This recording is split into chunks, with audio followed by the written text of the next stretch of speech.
السلام عليكم ورحمة الله وبركاته. الحمد لله نحمده ونستعينه ونستغفره ونعوذ بالله من شرور أنفسنا ومن سيئات أعمالنا. من يهده الله فلا مضل له ومن يضلل فلا هادي له. ونشهد أن لا إله إلا الله وحده لا شريك له ونشهد أن سيدنا ومولانا محمدا عبده ورسوله. اللهم صل على سيدنا مولانا محمد طب القلوب ودوائها وعافية الأبدان وشفائها ونور الأبصار وضيائها وعلى آله وصحبه وسلم.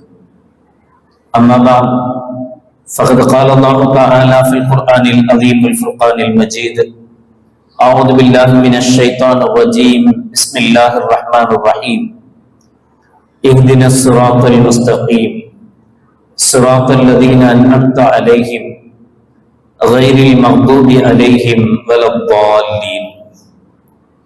قال النبي صلى الله عليه وسلم: إن المغضوب عليهم اليهود، أو كما قال عليه الصلاة والسلام. صدق الله العظيم وصدق رسوله النبي الكريم. سبحانك لا علم لنا إلا ما علمتنا إنك أنت العليم الحكيم.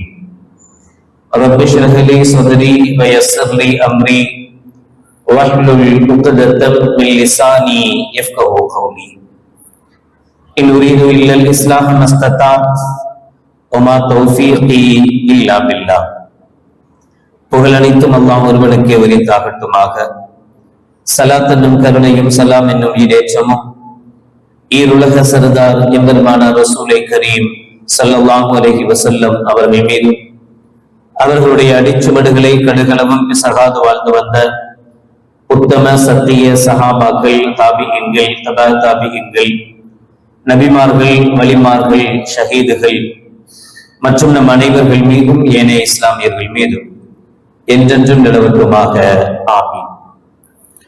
பெருமிற்கும் பெருமதிப்பிற்கும் உரிய பெரியோர்களே, அல்லாஹ்வின் நல்லடியார்களே, அல்லாஹ் ஜல்ல ஷானுஹு வ தஆலாவின் பெரும் கிருபையினால் ஹிஜ்ரி 1446 ஆண்டின் இறுதி ஜும்ஆவில் அமர்ந்திருக்கிறோம். அல்லாஹ் ஜல்ல ஷானுஹு வ தஆலா கடந்த காலத்தையும் வருங்காலத்தையும் இஸ்லாமியர்களுக்கும் நமக்கும் சாதகமான ஆண்டாக, நமது எண்ணங்கள், ஹலாலான ஹாஜத்துகள் நிறைவேற்றப்படுகிற ஆண்டுகளாக அல்லாஹ் ஆக்கி அருள் புரிவானாக. ஆமீன். ஒவ்வொரு நாளும் நாம் ஓதுகிற ஒவ்வொரு தொழுகையிலேயும் கண்டிப்பாக ஓதப்பட வேண்டிய சூரா சூரத்துல் ஃபாத்திஹா. சூரத்துல் ஃபாத்திஹாவில் அல்லாஹ் ஜல்ல ஷானுஹு வ தஆலா நம்மை இப்படி துஆ செய்ய கற்பித்து தருகிறார்: இஹ்தினஸ் ஸிராத்தல் முஸ்தகீம், யா அல்லாஹ் எங்களை நேர்வழியில் செலுத்துவாயாக. நேர்வழி என்றால் எது? ஸிராத்தல் லதீன அன்அம்த அலைஹிம், யா அல்லாஹ் நீ யார் மீதெல்லாம் நிஅமத்து செய்தாயோ, அருள் புரிந்தாயோ, அவர்களுடைய வழியில் எங்களை செலுத்துவாயாக.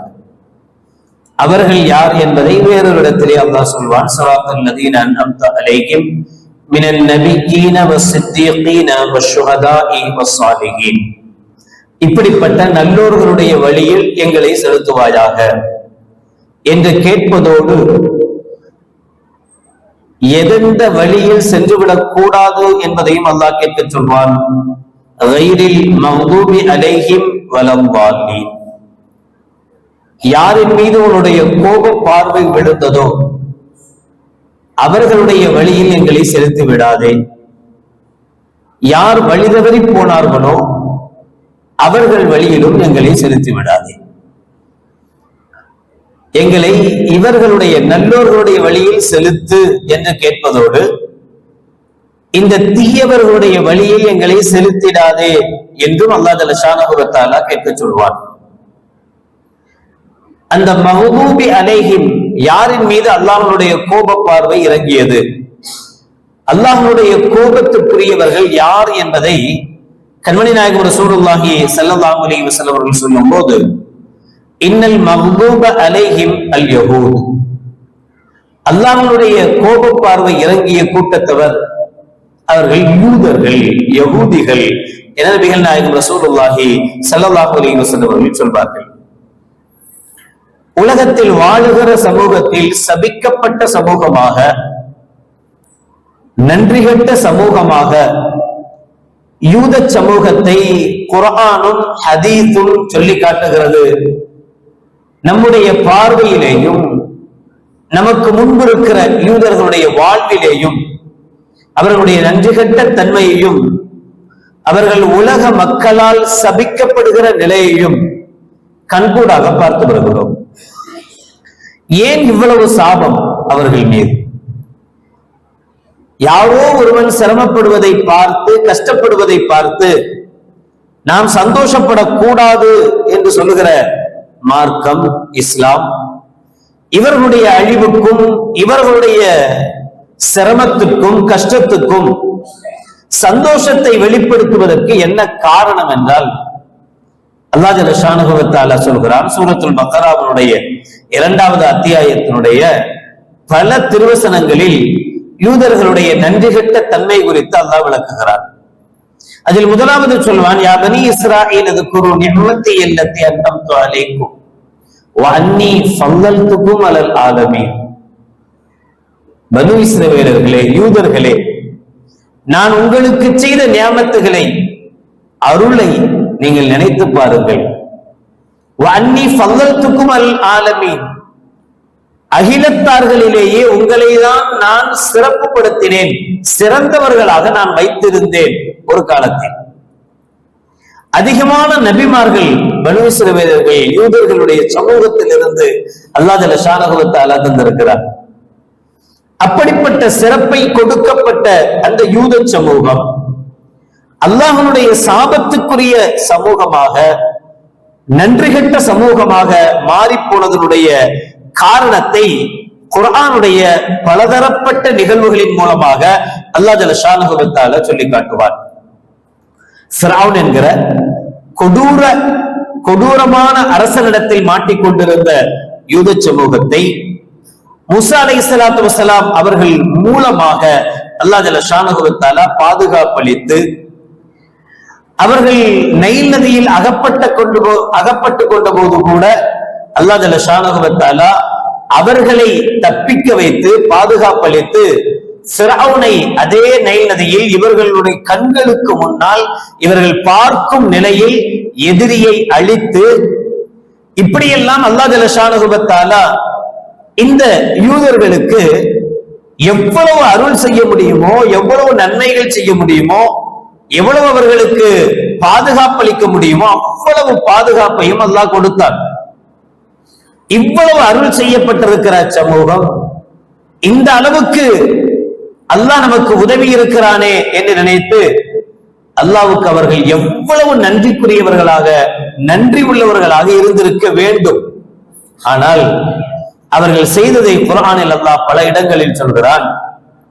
நைல் நதியிலிருந்து அவர்கள் காப்பாற்றப்பட்ட பிறகு அவர்களுக்காக அல்லாஹ் ஜல்ல ஷானஹு வ தஆலா பிரத்யேகமான ஒரு நகரத்தை உருவாக்கி, அந்த நகரத்தில் இவர்கள் சந்தோஷமாக இருப்பதற்கு அல்லாஹ் அனுமதி அளித்து, அந்த நகரத்தினுடைய நுழைவாயில் என்ட்ரன்ஸ்ல நுழையும் போது நீங்க அல்லாஹ்வை பாவ மன்னிப்பு தேடியவர்களாக, ஹித்தத்துன், யா அல்லாஹ் எங்களை மன்னிப்பாயாக, எங்கள் ஹத்தாயாக்களை, எங்களுடைய பாவங்களை மன்னிப்பாயாக அப்படின்னு அல்லாஹ்விடத்தில் பாவ மன்னிப்பு கேட்டவர்களாக சஜிதாவினுடைய நிலையில், அதாவது குனிந்தவர்களாக அந்த நகரத்துக்குள், அந்த ஊருக்குள் நீங்கள் போகணும் அப்படின்னு அல்லாஹ் சொன்னான். இவ்வளவு செஞ்சுட்டு நீங்க அந்த நகரத்தையும் உங்களுக்காக உருவாக்கி வச்சிருக்கிற, அங்க போய் நீங்க சந்தோஷமா இருங்க, நீங்க உங்க இஷ்டப்படி இருக்கலாம், உங்களுக்கு எல்லா விதமான நீங்க என்னென்ன எதிர்பார்க்கிறீங்களோ எவ்வளவு எல்லாமே கிடைக்கும். ஆனா போகும்போது பணிவோட போங்க, அகம்பாவத்தோட போகாதீங்க, பணிவோட தலையை தாழ்த்தியவர்களாக, யா அல்லாஹ் எங்கள் பாவங்களை மன்னிப்பாயாக, மன்னிப்பு கேட்ட நிலையில் அந்த கிராமத்துக்குள் நீங்கள் நுழைய வேண்டும் என்பது அல்லாஹ்வுடைய கட்டளை. அல்லாஹ் சொன்னதுக்கு நேர் மாற்றமாக ஹிந்தத்துன், எங்களுக்கு சோத்தை கொடு, ரொட்டியை கொடு, கறியை கொடு அப்படின்னு உணவை கேட்டவர்களாக, பாவ மன்னிப்பை விட்டுட்டு உணவை கேட்டவர்களாக ஹதீஸ்களில் வருகிறது. அவர்களுடைய பித்தட்டை முதுகு புறமா திரும்பி பித்தட்டை கீழே வச்சு தவழ்ந்து தவழ்ந்து தவழ்ந்து உள்ள போனாங்க. ஏன் அல்லாஹ் குனிஞ்சு போக சொன்னாங்கல்ல, அதுக்காக நேர் மாற்றமா பித்தட்டை கீழே வச்சு பித்தட்டை தேய்த்தவர்களாக வேணுமென்றே உள்ள போனான். எவ்வளவு திமிர் இருந்தா இந்த செயலை செஞ்சிருப்பான். இவனுக்கு என்னென்ன வேணுமோ எல்லாத்தையும் செஞ்சு கொடுத்து இவ்வளவையும் கொடுத்துட்டு நீ இப்படி செய்யின்னு சொல்லி இருக்கும் போது அவன் வேண்டுமென்றே இப்படி செஞ்சதுனால அல்லாஹ் ஜல்ல ஷானஹு வ தஆலா அவர்களை அந்த தீவில், அந்த கிராமத்தில் அல்லாஹ் சுத்த விட்டான். 40 ஆண்டு காலங்கள் சுத்தினார்கள் என்று தஃசீரில் வருகிறது. காலையில ஒரு இடத்துல இருந்து கிளம்புவாங்க, திரும்ப நைட் ஆகும் போது பார்த்தா எங்க கிளம்புனாங்களோ அங்கேயே வந்து நிற்பாங்க. இப்படி அல்லாஹ் ஜல்ல ஷானஹு வ தஆலா அவங்கள சுத்த விட்டான். சுத்த விட்ட இடத்தில் கூட அல்லாஹ் ஜல்ல ஷானஹு வ தஆலா அவங்கள சும்மா விடல. அவங்க என்னென்ன சிரமப்படுவாங்களோ, எவ்வளவு கஷ்டப்பட்டாங்களோ, அவங்க கஷ்டப்படும் போதெல்லாம் மூசா அலைஹிஸ்ஸலாம் அல்லாஹ்ட்ட கையேந்தி, யா அல்லாஹ் அவங்க கஷ்டப்படுறாங்க, கொஞ்சம் ஏதாவது பார்த்து செய் அப்படின்னு மூசா அலைஹிஸ்ஸலாம் அல்லாஹ்ட்ட கேட்க, அல்லாஹ்வும் அவங்களுக்கு என்ன தேவையோ குர்ஆனில் அல்லாஹ் சொல்கிறார். அவர்கள் பயங்கரமான வெயிலில் அலைவார்கள். மூசா அலைஹிஸ்ஸலாம் கையேந்தி அல்லாஹ்விடத்தில் கேட்பார்கள், யா அல்லாஹ் இந்த மக்கள் வெயிலா இருக்கு, கொஞ்சம் நிழல கொடு என்று கேட்பார்கள். அல்லாஹ் மேகங்களை குடைபிடிக்க செய்வான், மேகங்கள் வந்துடும், உடனே நிழல கொடுப்பான் அல்லாஹ் ஜல்ல ஷானஹு வ தஆலா. அந்த கூட்டம் 12 கூட்டத்தவர்கள் இருந்தார்கள். தண்ணி இல்லாம சிரமப்பட்டாங்க, தண்ணியே கிடைக்கல. அல்லாஹ் ஜல்ல ஷானஹு வ தஆலா மூசா அலைஹிஸ்ஸலாமுடைய அசாவை வைத்து ஒரு கல்லில் அடிக்க சொன்னான். ஃபன்ஃபஜரத் மின்ஹு 12 ஐனா, அந்த 12 பிரிவுகளுக்குமாக அதிலிருந்து 12 நீரூற்றுகள் வந்தது. இன்னும் சொல்ல போனா அதில் ஒவ்வொரு நீரூற்றும் எந்த சமூகத்திற்குரியது, எந்த பிரிவுக்குரியது என்ற அடையாளத்தோடு வந்தது. அவங்களுக்குள்ள சண்டை வரக்கூடாதுங்கிறதுக்காக இவ்வளவையும் அல்லாஹ் ஜல்ல ஷானஹு வ தஆலா செஞ்சு கொடுத்தான். சோறு வெறும் தண்ணி கொடுத்தா போதாது என்பதற்காக வானலோகத்திலிருந்து, சொர்க்கத்திலிருந்து மண்ணு செல்வா என்கிற உணவையும் அல்லாஹ் ஜல்ல ஷானஹு வ தஆலா இறக்கி கொடுத்தா. அந்த சமூகத்துக்கு, நபிக்கல்ல, எந்த நபிக்கும் கூட அல்லாஹ் ஜல்ல ஷானஹு வ தஆலா சொர்க்கத்து உணவு கொடுக்கல. ஆனா மூசா அலைஹிஸ்ஸலாமுடைய இந்த கூட்டத்தவர்கள், யூதர்களுக்கு, பனூ இஸ்ரவேலர்களுக்கு அல்லாஹ் மன்னு செல்வா என்கிற அந்த இதையே கொடுத்தான். ஒரே ஒரு நிபந்தனை வச்சான் அல்லாஹ், எவ்வளவு வேணுமோ சாப்பிடுங்க, எவ்வளவு வேணுமோ செய்யுங்க, ஆனா என்ன செய்யக்கூடாது, எடுத்துட்டு போக கூடாது, சேர்த்து வைக்க கூடாது, நாளைக்குன்னு வைக்க கூடாது. உங்களுக்கு தேவையானது வந்துகிட்டே இருக்கும், எவ்வளவு தேவையோ அவ்வளவு வரும், நல்லா சாப்பிடுங்க, வயிறு நிறைய சாப்பிடுங்க, தப்பில்லை, ஆனா எடுத்து வைக்க கூடாது அப்படின்னு சொன்னான். இவங்க கொஞ்ச நாள் போச்சு, திரும்ப அதை எடுத்து வைக்க ஆரம்பிச்சாங்க. மண்ணு செல்வா ஸ்டாப் ஆச்சு. அது போதாதுன்னு மூசா அலைஹிஸ்ஸலாத்தை கேட்டாங்களாம். இது குல்தும் யா மூசா லன் நஸ்பிர அலா தஆமி வாஹிதின், இது என்ன எப்ப பார்த்தாலும் மேலே இருந்தே வருது, சாப்பிட்டுக்கிட்டே இருக்கிறோம், கஷ்டமா இருக்கு, எங்களுக்கு இந்த கோதுமை, பூண்டு, பருப்பு இப்படிலாம் சொல்றாங்களே, அதெல்லாம் கிடைக்காதா, எங்களுக்கு அது வேணும். அப்ப அல்லாஹ் சொன்னா, அது வேணும்னா சும்மா கிடைக்காது, மேலேந்து வராது பருப்பு, மேலேந்து வராது கோதுமை, அது வேணும்னா உழைக்கணும். அப்போ ஒரு இடத்துக்கு போங்க, உழைங்க, கஷ்டப்படுங்க, சம்பாதிங்க, சாப்பிடுங்க என்ன அல்லாஹ் ஜல்ல ஷானஹு வ தஆலா அங்க விட்டான். அங்க போனாங்க, சிரமப்பட்டாங்க, கஷ்டப்பட்டாங்க. அதுக்கு பிறகு அல்லாஹ் ஜல்ல ஷானஹு வ தஆலா அந்த யூதர்களுக்கு மூசா அலைஹிஸ்ஸலாமின் மூலமாக ஒரு வேதத்தை கொடுப்பதற்காக மூசா அலைஹிஸ்ஸலாமை நோன்பு வைக்க சொல்லி 40 நாள் நோன்பு விரதத்திற்கு பிறகு தௌராத்தை வாங்குறதுக்காக மூசா அலைஹிஸ்ஸலாம் போன நேரத்தை பயன்படுத்தி இங்க அவர்கள் காளை கன்றை உருவமாக செய்து அதை வணங்க ஆரம்பிச்சிட்டாங்க, தெய்வமா மாத்தி. பெரிய தவறு, ஷிர்கே வச்சாச்சு. இவ்வளவு நாளா வெறும் நன்றி கெட்டவர்களாக இருந்தவர்கள் ஒரு கட்டத்துல அல்லாஹ்வுடைய நியாமத்துகளை எல்லாம் புறக்கணிச்சு அல்லாஹ்வுக்கு ஷிர்க் வைக்க ஆரம்பிச்சாங்க. மூசா அலைஹிஸ்ஸலாம் திரும்ப வந்தாங்க. வந்த பிறகு இந்த மக்கள் எல்லாம் இப்படி போயிட்டாங்களே, திரும்ப அல்லாஹ்ட்ட கையேந்தினாங்க. யா அல்லாஹ், மக்கள் எல்லாம் தெரியாதவங்க, பாவப்பட்டவங்க, ஏதோ தெரியாம செஞ்சுட்டாங்க, நீ மன்னிச்சிரு அப்படின்னு அல்லாஹ்ட்ட கையேந்தினா, அல்லாஹ் ஜல்ல ஷானஹு வ தஆலா அதற்குண்டான சில தண்டனைகளை கொடுத்து அல்லாஹ் அந்த கூட்டத்தை மறுபடியும் மன்னிச்சான். மன்னிச்ச பிறகு அந்த கூட்டத்துல உள்ள யூதர்கள் கேட்டாங்களாம், அல்லாஹ்ட்ட இருந்து தௌராத்தை வாங்கிட்டு வந்தேன் அப்படின்னு நீங்க சொல்றீங்க, தௌராத்தினுடைய அந்த வார்த்தையெல்லாம் சொல்றீங்க, அது இறை வாக்கு மாதிரி தான் இருக்குது, ஆனா நீங்க அல்லாஹ்ட்ட இருந்து தான் இதை வாங்கிட்டு வந்தீங்கன்றதுக்கு என்ன ஆதாரம்? சில பேர் இப்ப எதுக்கு எடுத்தாலும் கேட்பாங்க. அது மாதிரி இதுக்கு என்ன ஆதாரம்? எதுக்கு? அல்லாஹ்தான் உங்களுக்கு சொன்னான்றதுக்கு என்ன ஆதாரம்? சரி, என்ன செஞ்சா நம்புவீங்கப்பா? நாங்க வர்றோம், அல்லாவே எங்கள்கிட்ட சொல்லணும் நேரடியா, நான் தான் கொடுத்தேன் மூசாக்கு தௌராத்த அப்படின்னு அல்லாஹ் சொன்னா நாங்க ஏத்துக்கிறோம். சரி, உங்கள்ல இருந்து 70 தலைவர்கள், பெரும் பெரும் தலைவர்கள்ல 70, நான் இது எதுவுமே கப்சா கிடையாது, எல்லாமே குர்ஆன்ல வர்ற நிகழ்வுகள், சூரத்துல் பக்கராவுக்குள்ளேயே வருகிற நிகழ்வுகள். அதைத்தான் நேரம் இல்லை எல்லாத்தையும் சொல்றதுக்காக, அதனால விஷயங்களை மட்டும் முன்வைக்கிறேன். 70 தலைவர்களை மூசா அலைஹிஸ்ஸலாத்து வஸ்ஸலாம் அவர்கள் ரெடி பண்ணி தூர்சினா மலை கூட்டு போனாங்க. தூர்சினா மலைக்கு இந்த 70 பேர் போனாங்க. அல்லாஹ் ஜல்ல ஷானஹு வ தஆலா மூசாவிடம் பேசியது போல மறைவில் இருந்து அல்லாஹ்வுடைய அசரீரி சப்தம் வந்தது, மூசாவுக்கு தௌராத்தை நான் தான் கொடுத்தேன் அப்படின்னு அல்லாஹ் ஜல்ல ஷானஹு வ தஆலா சொன்னான். காதால கேட்கவும் செஞ்சாங்க. கேட்டு முடிச்சுட்டு சொன்னாங்களா, லன்னுமின லக ஹத்தா நரல்லாஹ ஜஹரத்தன். கேக்குது, சத்தம் வருது, எங்கேருந்தோ கேக்குது, சத்தம் காதுல உழுது, மூசாவுக்கு தௌராத்தை கொடுத்தேன்னா சொல்றான். ஆனா சொல்றது அல்லாஹ்தான் அப்படின்னு நான் எப்படி நம்புறது? சரி, அதுக்கு என்ன செய்யணும்? ஹத்தா நரல்லாஹ ஜஹரத்தன், அல்லாஹ்வை நாங்க நேரடியா பார்க்கணும், பார்த்தா தான் நம்புவோம். அல்லாஹ்வுக்கு கோபம் வந்தது. ஒரே ஒரு இடி சப்தம், ஒரு சப்தம் விழுந்தது, 70 பேரும் மொத்த போயிட்டான். முடிஞ்சதா? அதோட உடல மூசா அலைஹிஸ்ஸலாம் கையேந்துறாரு அல்லாஹ்ட்ட, யா அல்லாஹ் 70 பேரை அமானிதமா கூட்டு வந்தேன், இவனுங்களை கூட்டு போய் காட்டி அல்லாஹ் தான் சொன்னான்னு சொல்ல வச்சு திரும்ப கூட்டு வந்தேன். இப்ப 70 பேர் இல்லாம நாம் போனா ஏன் நிலைமை என்ன வருது? அதனால நீ என்ன செய், மறுபடியும் இந்த 70 பேருக்கு உயிரை கொடு, ஹயாத்தை கொடுன்னு கேட்டாங்க. அல்லாஹ் சொல்கிறான், சும்ம பஅஸ்னாக்கும் மின் பஅதி மௌத்திக்கும் லஅல்லக்கும் தஷ்குரூன். அப்படியாவது நன்றி உள்ளவனா இருக்க மாட்டியாங்கிறதுக்காக செத்து போன 70 பேருக்கு மறுபடியும் உயிரை கொடுத்து அந்த 70 பேரும் திரும்ப கூட்டத்துல வந்து, ஆமா நாங்க இப்படி கேட்டதுனால அல்லாஹ் எங்களை மௌத்தாக்கி மறுபடியும் எங்களுக்கு உயிரை கொடுத்தான் என்கிற தங்களுடைய சொந்த விஷயத்தையும் சொன்னாங்க. சொல்லி கூட அந்த 70 பேர் கூட மூசா அலைஹிஸ்ஸலாத்தை ஏத்துக்கல. இவ்வளவு கண்கூட நடந்து செத்த பிறகு உயிர் கொடுத்தான், இது நடந்த பிறகு கூட அவர்கள் ஏற்றுக்கொள்ள தயாராக இல்லை. இப்ப அதாவது யூதர்களுடைய குர்ஆன் சொல்கிற நிகழ்வுகளை மட்டும் நீங்க பார்த்தாலே இப்படி எல்லாமா இருப்பாங்க, மனிதனா இருந்தாலும் இப்படி எல்லாமா இருப்பா, இப்படிப்பட்ட ஒரு நன்றி கெட்ட கூட்டம் இருக்குமா என்று யோசிக்க சொல்லும். அதையும் தாண்டி அல்லாஹ் ஜல்ல ஷானஹு வ தஆலா சொல்வான், அநியாயக்காரர்கள் எந்த அளவுக்கு என்றால் ஒரே சமயத்தில் ஒரே நேரத்தில் 300 நபிமார்களை கொலை செய்த கூட்டம் யூதர்கள். அதனாலதான் அல்லாஹ் ஜல்ல ஷானஹு வ தஆலா ஒரு கட்டத்தில் இப்படி சொல்கிறார், வதுரிபத் அலைஹிமுத் தில்லத்து வல் மஸ்கனா வபாஉ பிகதபின் மினல்லாஹ். அவர்கள் மீது அல்லாஹ்வுடைய இழிவு இறங்கிவிட்டது, அவர்கள் இழிவாக்கப்பட்ட கூட்டம், அவர்கள் சபிக்கப்பட்ட கூட்டம். வல் மஸ்கனா, அவர்கள் பிச்சை எடுக்கிற, அவர்கள் மோசமான வறுமைக்குரிய ஒரு கூட்டம்.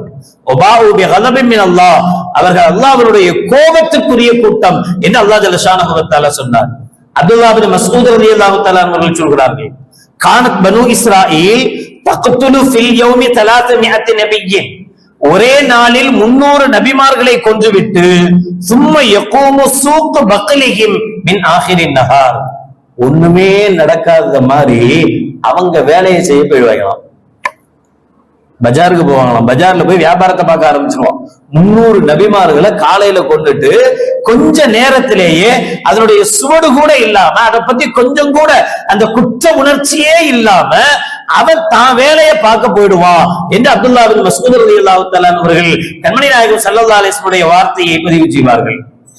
அதே கூட்டம், அந்த யூத கூட்டத்தினுடைய எந்த அசலும் மாறாமல் இன்றளவும் அல்லாஹ் ஜல்ல ஷானஹு வ தஆலா இந்த கூட்டத்தை வாழ வைத்துக் கொண்டிருக்கிறார். பலஸ்தீனில், காசாவில் எவ்வளவோ மக்கள், எவ்வளவோ குழந்தைகள், எவ்வளவோ பெண்கள், எவ்வளவோ மருத்துவமனைகள், எவ்வளவோ குடியிருப்புகள், இதன் மீதெல்லாம் பலதரப்பட்ட தாக்குதல்கள் செய்து 10 மாசத்துக்குள்ள 58,950 பேர் ஷஹீதாக்கப்பட்டிருக்காங்க பலஸ்தீன்ல மட்டும். 10 மாசத்துல மட்டும் கிட்டத்தட்ட 60,000 பேர். இதை பற்றிய கொஞ்சம் குற்ற உணர்ச்சி கூட இன்றைய இஸ்ரேலுக்கு கிடையாது. அதை பத்தி உண்டான கொண்டு குற்ற உணர்ச்சி கிடையாது. அது பாட்டுல நடக்குது. இவன் அவன் பாட்டுல சந்தோஷமா இருக்கான், ஜாலியா இருக்கான், நிம்மதி. ரசூலுல்லாஹ் எவ்வளவு அழகா சொல்லியிருக்கிறாங்க பாருங்க. இது எந்த கூட்டம் தெரியுமா? ஒரு நாளில் காலையில் பகலில் 300 நபிமார்களை கொன்றுவிட்டு பிறகு மோசமாக நடந்து கொண்ட கூட்டம், சந்தோஷமாக இருந்த கூட்டம்.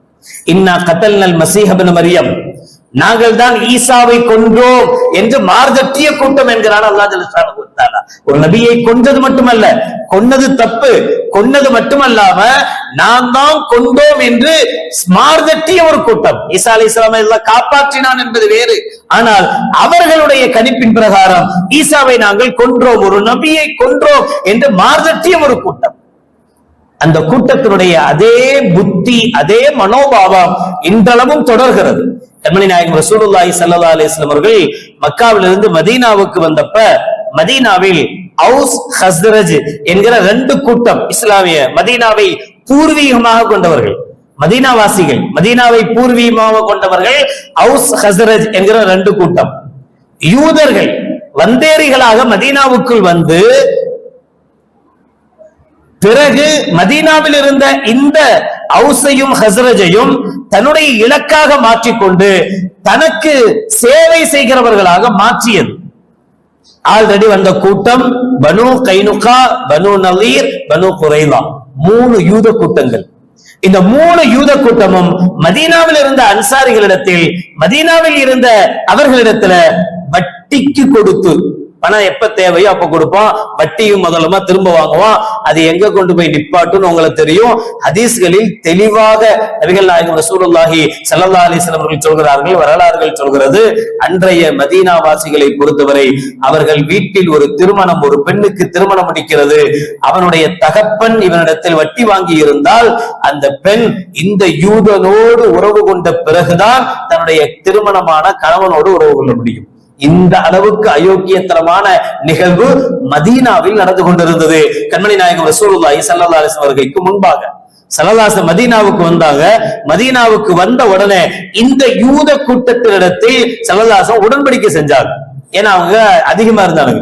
எப்படி உடன்படிக்கை செஞ்சாங்கன்னா, உங்களுக்கு ஏதாவது ஆபத்துல நாம காப்பாத்துவோம், எங்களுக்கு ஏதாவது ஒரு ஆபத்துல நீங்க வந்து காப்பாற்றணும், நமக்குள் ஏதாவது ஒரு பிரச்சனை வந்தால் அப்ப நடுவராக தீர்ப்பு சொல்லக்கூடிய நிலையில் கண்மணி நாயகம் ரசூலுல்லாஹி ஸல்லல்லாஹு அலைஹி வஸல்லம் இருப்பாங்க. முஹம்மது ஸல்லல்லாஹு அலைஹி வஸல்லம் என்ன தீர்ப்பு சொல்றாங்களோ அதை நீங்களும் ஏற்றுக்கொள்ளணும் என்பது போன்ற சில உடன்படிக்கைகளை கொண்டு யூதர்களை மதீனாவில் வாழ அனுமதித்தார்கள். கொஞ்ச காலத்திலேயே யூதர்கள் தன்னுடைய சொந்த புத்தியை காட்ட ஆரம்பித்தார்கள், உடன்படிக்கையை மீற ஆரம்பிச்சாங்க. கண்மணி நாயகம் ரசூலுல்லாஹி ஸல்லல்லாஹு அலைஹி வஸல்லம் மறைவுக்கு முன்பே இந்த 3 கூட்டத்தாரையும் நபிகள் நாயகம் ஸல்லல்லாஹு அலைஹி வஸல்லம் மதீனாவிலிருந்து விரட்டிட்டாங்க. ஒரு யூதன் கூட இல்லாத நிலையை நபிகள் நாயகம் ஸல்லல்லாஹு அலைஹி வஸல்லம் மதீனாவில் ஏற்படுத்தினார்கள். மதீனா பாதுகாக்கப்பட்டது. இல்லையானால் ஸல்லல்லாஹு அலைஹி வஸல்லம் வருகைக்கு முன்பாக மதீனா யூதர்களுடைய கைவசம் இருந்தது, யூதர்களுடைய அவர்களுடைய ஆட்சியில் இருந்தது. இவர்களுக்கு ஒரு பெருமை உள்ளதாக அல்லாஹ் குர்ஆன்ல சொல்றான்.